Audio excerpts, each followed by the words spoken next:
په پنجشیر کې د 2 ورځني ځنډ وروسته بیا جګړه پیل شوې. مقاومت جبهه د لسو طالبانو د وژلو ادعا کوي.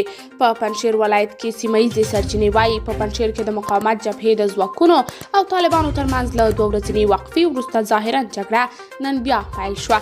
د سرچینې د معلوماتو له مخې نن دوشنبه شاوخوا 11 بجې طالبانو چې غوښتل یې د پنجشیر له مرکز څخه د استانه په سیمه کې د ملي مقاومت د جبهې پر پوستو برید وکړي، د لارې په اوږدو کې د جبهې د کمین سره مخامخ شول. سرچینې زیاته کړې چې په دې پیښه کې تر 10 زیات طالبان وژل شول. په همدې حال کې د ملي مقاومت جبهې نن په ټویټ کې ویل چې تر 15 زیات طالب جنګیالي په یو کمین کې وژل شوي دي. د ملي مقاومت د جبهې د بهرنیو اړیکو مسؤل علي مسیم نظري دغه جبهې د ځواکونو د مرګ ژوبلې په اړه څه ونه ویل. طالبانو بیا د مقاومت ډلې یاده ادعا رد کړې او ویلي دي چې پنجشیر کې هیڅ جګړه نه ده شوې. قدرمنو لیدونکو، تاسو د دې موضوع په هکله څه نظر لرئ؟ په نظریات په اړوند له موږ سره په کمنټ کې شریک، ویډیو لایک او چینل سبسکرایب کړئ.